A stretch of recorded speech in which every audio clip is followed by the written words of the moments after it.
check. I was being outside now. I got him on the case and they're in the hall. You never know, right? Unless they call their name. Just decide amongst ourselves. Good afternoon, everyone. We started the year and Donald Trump promised that this would be the golden age in America. We're ending the year, and the overwhelming majority of the American people, including many so-called Trump supporters, know that this year has been a disaster for the American people. Last night, Donald Trump once again made it clear to the American people that he apparently still believes that the affordability crisis in this country is a hoax. It is not a hoax. The affordability crisis is very real. And one of the reasons why this year has been such a disaster for everyday Americans, under complete Republican control of government, they have the House, the Senate, and the presidency. They've had all year.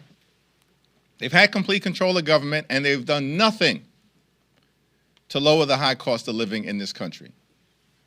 Now, Donald Trump and Mike Johnson and John Thune and House Republicans and Senate Republicans repeatedly promised to the American people last year that they were going to lower the high cost of living. In fact, they said that costs would go down on day one.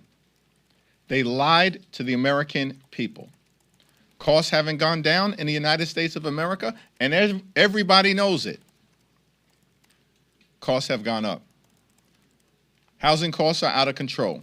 Grocery costs are out of control. Electricity bills are out of control. Child care costs are out of control. And health care costs are out of control. And about to get worse because of the Republican health care crisis that has been devastating everyday Americans throughout this year. Why is Mike Johnson and House Republicans leaving town when there is legislation supported by a bipartisan majority of the House that would extend the Affordable Care Act tax credits for 3 years? We should pass that bill and then send it over to the Senate before the end of the year, before the Affordable Care Act tax credits expire, so that tens of millions of Americans during the holiday season aren't threatened with their health insurance premiums, copays, and deductibles dramatically increasing, including the reality that many of these working class Americans will experience premium increases of $1,000 or $2,000 per month. That is unacceptable. That's why House Democrats successfully launched a discharge petition that secured 218 bipartisan signatures. And there's no reason why Mike Johnson can't bring that bill to the floor immediately. House Republicans have chosen to get out of town before sundown. And that's a shame. All they've done is reinforce the fact that their sole objective in this Congress, the sole objective of Donald Trump, the sole objective of the House Republican majority, is to enact massive tax breaks for their billionaire donors while jamming their extreme right-wing ideology down the throats of the American people and doing nothing at all, zip zero, nothing at all to make life better for the American people. It's extraordinary to us. I don't think these people want to win any more elections because they've literally done nothing to make life better for the American people. House Democrats, as we've repeatedly made clear, are in this fight until we win this fight. We're going to continue to work hard to drive down the high cost of living in this country. We're going to continue to work hard to fix our broken healthcare system. And we're going to continue to work hard to clean up corruption and deliver a country of the people, by the people, and for the people. Questions? Thank you, Mr. Leader. The Congressional Black Caucus put out a statement a little over an hour ago that reads in part, as Democrats prepare for the year ahead, the Congressional Black Caucus stands with Leader Hakeem Jeffries, as we know all House Democrats do, in our continued fight for the American people. We must keep our eye on the prize. I wanted to get your reaction to the statement. Have you seen it, and what is your response? I have not had an opportunity to see the statement yet, but I'm appreciative of my colleagues in the CBC. I've been part of the CBC family from the very moment that I arrived on Capitol Hill, and it's a treasured relationship that I have with every single CBC member, and certainly with the Congressional Black Caucus. When I first came to the Congress, I walked into my first CBC meeting, and there's Jim Clyburn and Elijah Cummings and Eddie Bernice Johnson and Maxine Waters and John Lewis and so many other legends. And I'm trying to figure out, how did they let me into this room?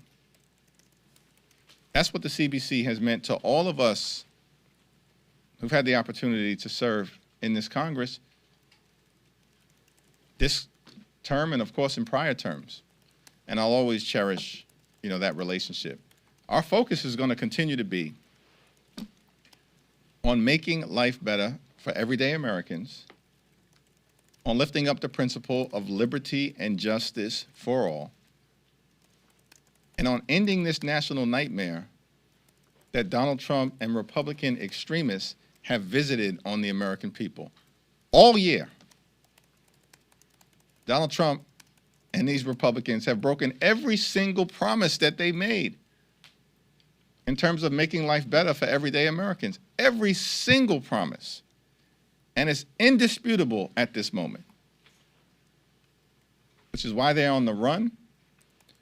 It's why they've been defeated electorally across the country, up and down the ballot. And it's why I'm confident that we're going to take back control of the House of Representatives next year. Yep. This is sort of a two-part question. First, what is your reaction to Trump's executive order rescheduling marijuana? And sort of part two to that is, do you anticipate that bumping into some of the regulations that came in the continuing resolution about hemp-related products? We'll have to see how the language in the continuing resolution that was inserted, as I understand it, by Senator Mitch McConnell is reconciled with this particular executive order. More broadly, and I haven't had the opportunity to review the executive order, but I've supported marijuana reform throughout my entirety in public service, both in the New York State Legislature and as a member of Congress, and have worked with the administration in the past to get criminal justice reform over the finish line, connected to the First Step Act. And we welcome any opportunity moving forward to continue that work, to right-size our criminal justice system, to move away from the failed war on drugs, which includes a failed war on marijuana, and to deal with the mass incarceration epidemic that this country has suffered from, that is both unfair and undermines our economic productivity. Thanks. Thanks, Leader Jeffries. Tomorrow is the deadline for the Epstein files to be released legally. Is it your expectation that the DOJ is going to cooperate? And if not, what is your expectation for what we will see tomorrow? Based on my conversations with some of the top Democrats who've been working on this matter related to full and complete disclosure of the Epstein files, we do expect compliance. But if the Department of Justice does not comply with what is federal law at this point, there will be strong bipartisan pushback. Thanks, Mr. Leader. What is the plan for Democrats going into January with regards to congressional stock trading?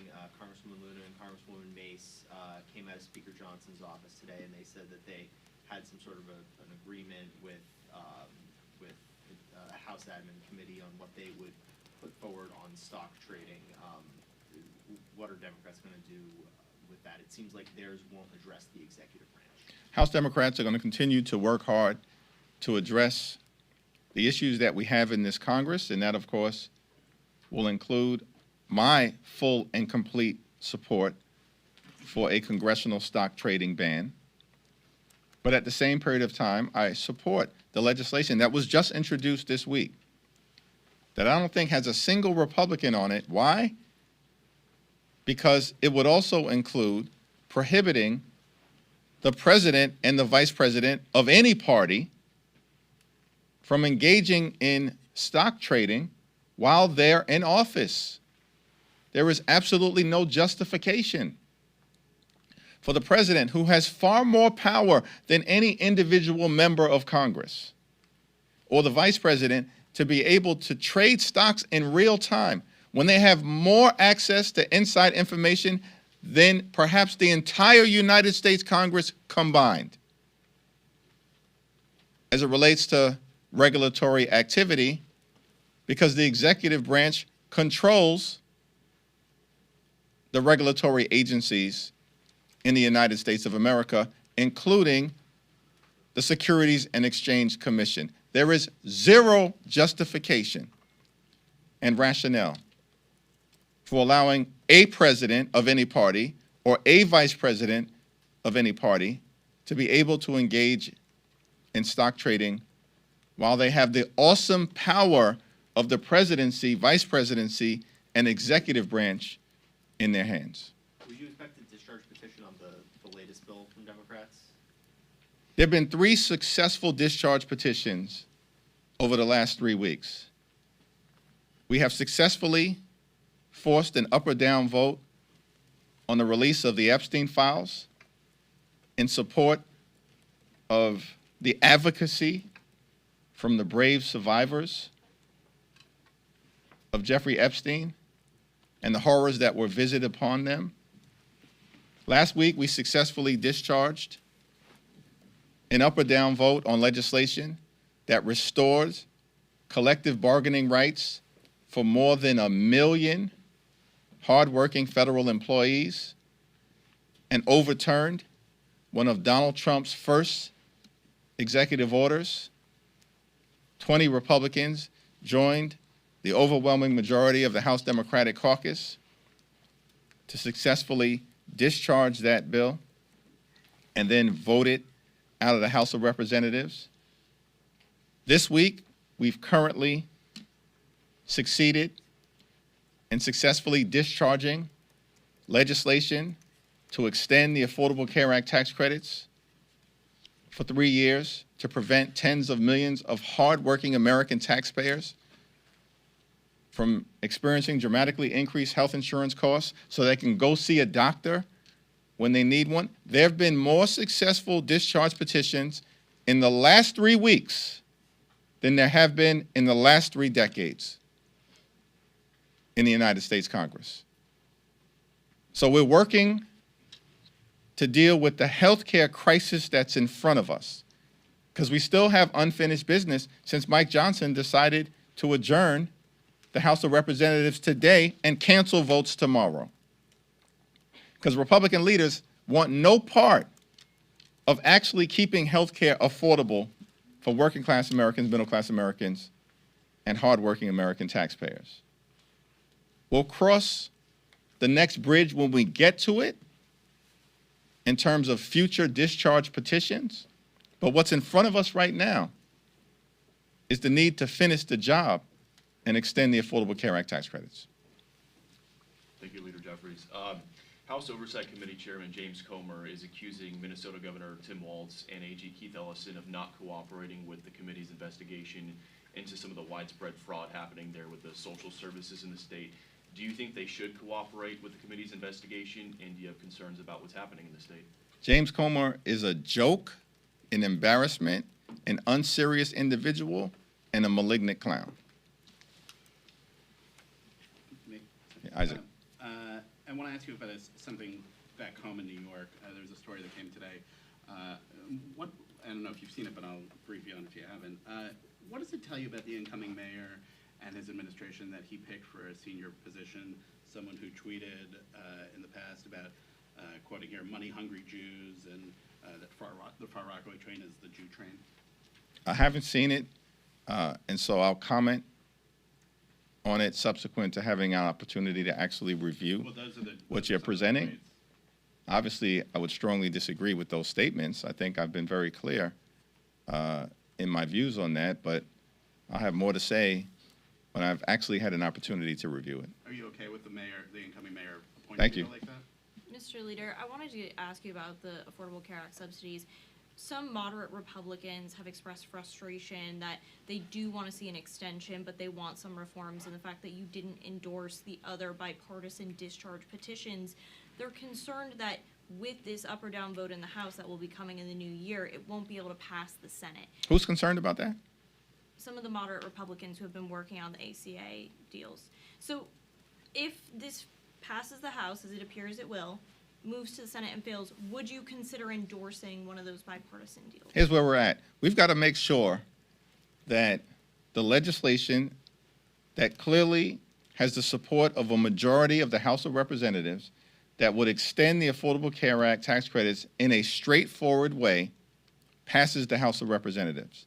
We also know that there's only one bill, our bill, that has a majority of senators supporting it, based on votes that took place earlier this month. In fact, the 3-year, straightforward, clean extension of the Affordable Care Act tax credits, which the American people support, Democrats, Republicans, and independents, a majority of every single one of those categories, and an overwhelming majority of Democrats and independents, and a significant majority of traditional Republicans support a straightforward extension of the Affordable Care Act tax credits, and so do a majority of members of the United States Senate. So the House has to work its will first. And once the House works its will, which should be taking place today, tomorrow, before the end of the year, but at least as early as when we get back in January, then we'll send the bill over to the Senate, and we'll see what the senators decide to do. We're not giving up this fight. We've made that very clear for months now, because we know we're on the right side of the American people. And we're in this fight until we win this fight, and winning this fight means making sure that the Affordable Care Act tax credits are extended. Leader Jeffries, there have been a few votes in the last couple of weeks where if you had full attendance by House Democrats, then you would have defeated the Republican measure.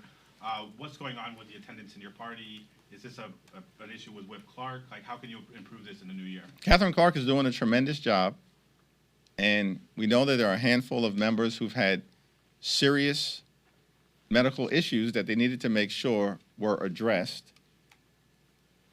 And in addressing them, it ensures that they'll be back fully on the playing field next year.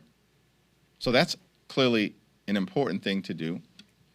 And there may be one or two other members who are running for other offices across the country, and we're going to ensure that every single member is present and accounted for, particularly when we know there are significant votes of importance to the American people.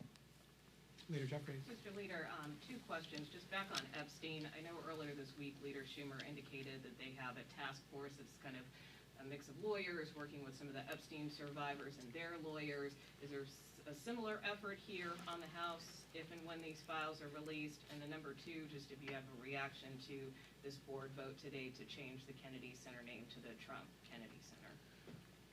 Well, Robert Garcia and Jamie Raskin are doing a tremendous job, along with Ro Khanna, as it relates to pushing for maximum transparency and consistent with the wishes and the advocacy that's been powerful from the Epstein survivors, making sure that there is information that is put into the public domain for the American people so that there can be accountability.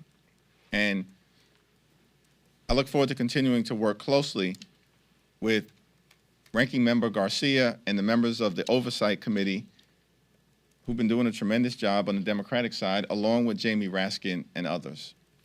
With respect to the latest foolishness to come out of the Trump administration, I mean, it really seems to me at this point that Donald Trump doesn't give a damn about the prospects of the country and the Republican Party. The notion that Donald Trump has spent more time on the golf course than trying to keep health care affordable for the American people or drive down the high cost of living in and of itself is extraordinary. But then we layer on top of that, he can find $40 billion to bail out Argentina. He's trying to extort $230 million from the Department of Justice. He literally has ordered the destruction of the East Wing of the White House. At the same time, he says the affordability crisis is a hoax. Republicans are being crushed electorally all across the country. News of the demise of the Democratic Party was greatly exaggerated.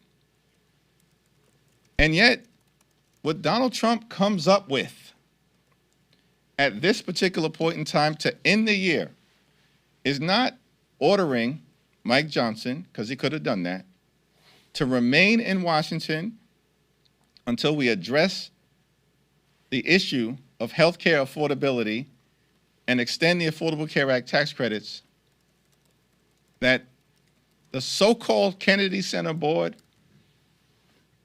wants to rename the Kennedy Center after Donald Trump. Are you kidding me?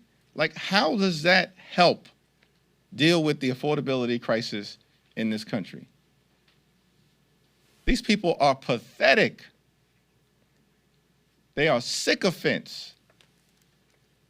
And these are individuals right now who are bending the knee to a loser. The Republicans are losers. Why are you bending the knee at this point in time? It's not clear to you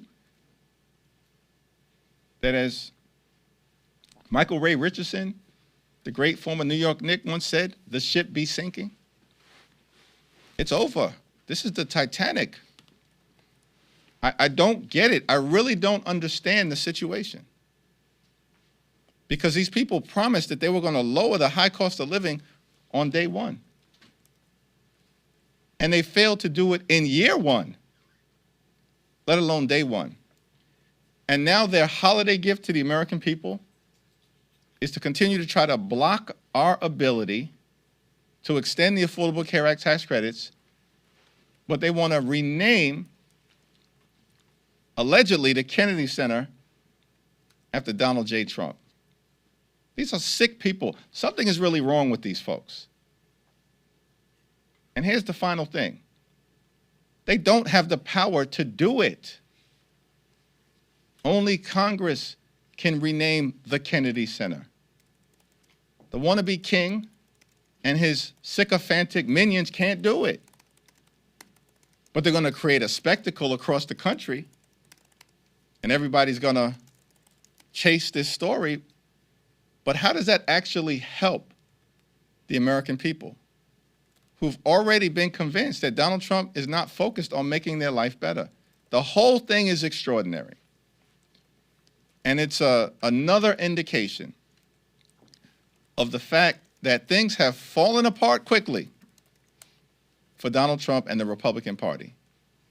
And House Democrats are going to continue our commitment to the principle that in this great country, when you work hard and play by the rules, everyone should be able to live an affordable life, a comfortable life, and the good life. Not too much to ask for in the wealthiest country in the history of the world. Good paying job, good housing, good health care, good education for your children, and a good retirement. And that's what Democrats are going to continue to fight to achieve for every single American in this country. Thank you all. Happy holidays. Happy holidays. Thank you.